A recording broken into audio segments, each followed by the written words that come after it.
Welcome to the Jaron M LeGrair Studio YouTube channel, where we encourage boldness, creativity, and awareness of the voice. So if you're new, welcome. And if you're old, welcome back. Many singers end up on the road at some point in their careers, which is actually a really good thing. This means that somebody is wanting to hear what you have and is willing to pay a fee to hear it. We have some people who travel for musical theater productions, while some people are singing background vocals for their favorite artists, and others are headlining their own tour to promote their album or project. Whatever the case may be, those of you who are traveling need to be extremely mindful of what you're doing to the voice while on the road. A few wrong vocal moves can halt or stop your traveling and touring. In this video, I just want to give a few tips on how to stay vocally healthy on the road. To stay vocally healthy, one thing you should learn how to do is incorporate vocal rest into your regimen. I know I keep mentioning this concept through all of my videos, but this is a concept that needs to be heard because it is so essential for vocal health. And just as a reminder, the recommendation is that for every hour of heavy voice use, there needs to be 2 hours of complete vocal rest. So count up the amount of time that you sing in your production or show. Say you sing for 2 hours, and so that means you need 4 hours of complete vocal rest, besides sleep.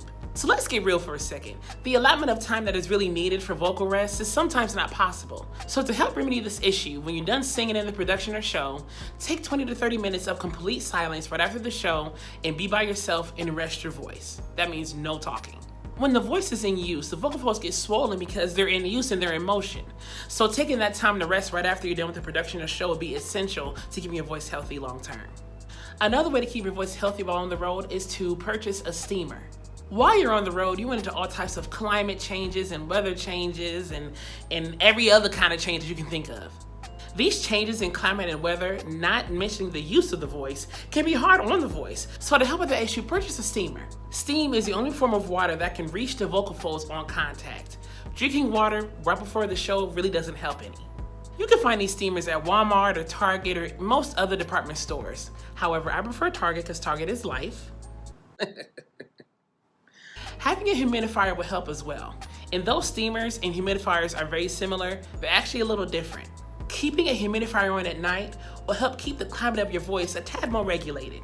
A third thing to keep in mind to be vocally healthy on the road is to be very smart about your music set, or the order of your music.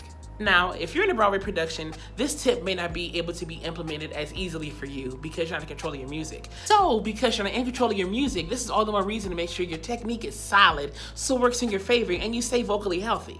Now, if you are in control of your music, be super mindful of how you order the songs in your set. Don't have songs that are all in the high key at the beginning and the low key at the end and too much energy draining at the beginning and too slow at the end. Ration your voice out so you last time and time again, show after show, date after date.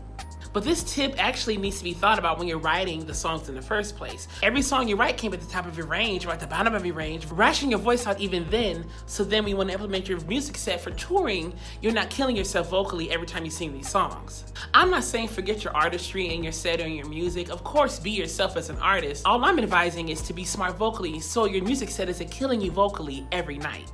The fourth thing you can do to help your voice healthy while on the road is using your team to your advantage. I mean, most people who travel as an artist have a team with them. At bare minimum, a manager and some background singers and such. So if you have those people at your disposal, use them to your advantage. Let them talk to the hosting staff and the building staff and whoever they need to talk to for the small things that need to be taken care of so you can rest up for your performance. That's what you're hired for anyway, right? Let them be your voice. The fifth tip is to make sure your sound is right. The wonderful invention of microphones and speakers make it much easier for us singers to be heard in big spaces. Make sure you can hear yourself, whether that's through the in-ears or through the monitors on the floor. It is essential that you hear yourself. Hearing yourself will help tremendously in your performance. Have you ever been to like a party or a concert even to where you can hear yourself talking to your neighbors so you automatically start talking louder and louder so you can hear yourself talking to your neighbor? That same thing can happen on stage. If you don't hear yourself on the monitor, you'll automatically start singing louder and louder and louder to where you're being so heavy and harsh on the voice that you feel like you're already vocally tired and you're only 2 songs in. Also, knowing how you want your monitor set is essential to keep your voice healthy too. Whether you want more treble or more bass, knowing that is extremely helpful. For me, since my voice is so high, I like more treble than bass in my monitors. I like it really bright and really brassy in my monitors, so that when I go up high in pitch, if I'm singing super high, I'm not killing myself vocally because I can hear myself going high, so as a result, I'm not straining, I'm not pushing too hard. I mean, I'm not saying solely rely on the monitors, but use those to monitor your voice. That's what they're there for. since the term monitors. Ultimately, my goal is to help you set your voice up for success, both in performance and in care. If you have any other tips or tricks you want to share, put them in the comments below and let's talk about them. Before you go, don't forget to give us a thumbs up and hit subscribe and hit that alert button next week so you know when the next video is posted. Be vocally bold, be vocally creative, and be vocally aware. But most of all, be vocally you. Until next time.